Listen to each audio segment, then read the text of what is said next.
আলাইকুম।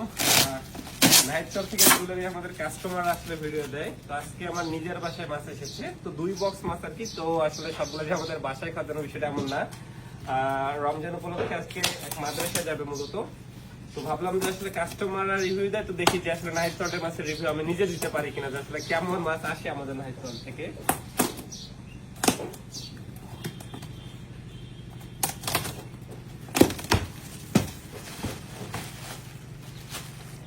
গামলা বা কিছু নিয়ে আসো। প্রথমে থেকে রূপালী ইলিশ আছে আপনার,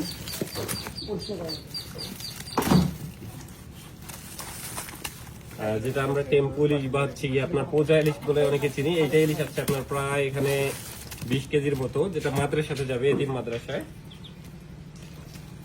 এটাতে মূলত ইলিশ পোলাও রান্না হবে আপনার।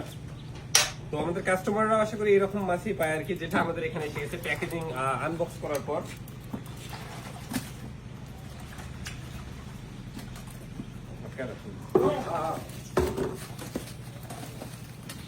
রূপচাঁদা আছে, রূপচাঁদা আলাদা। এগুলো চিটাগাংয়ের রূপচাঁদা, দেশীয় রূপচাঁদা, যেটা আমাদের ডেলিভারি এখন বন্ধ আছে আর কি, ঈদের জন্য সবাই মোটামুটি বাসায় চলে এসেছে আর কি। 2-1 জনের পাশে রূপি আছে।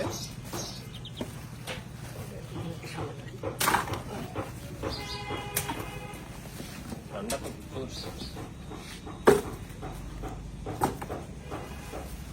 কয়জন ওখানে মাদ্রাসায়?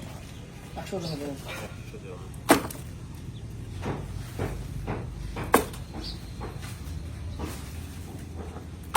বক্সটা কে দেখলে সব ইলিশ? আচ্ছা ঢেলে দিই এখানে দেখি। হ্যাঁ, ঢেলে দেওয়া যাবে না? যাও, ঠান্ডা প্রচুর।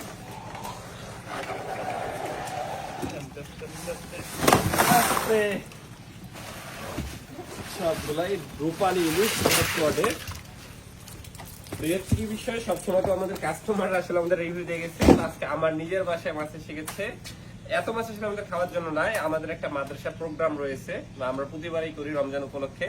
এই উপলক্ষে তো ভাবলাম যে রাত দেখি নিজের পেজের ভিডিও আনবক্সিং ভিডিও দেওয়া যায় কিনা। তো এই হচ্ছে বিষয়। দ্বিতীয় বক্স এটাতে কি কি আছে দেখি।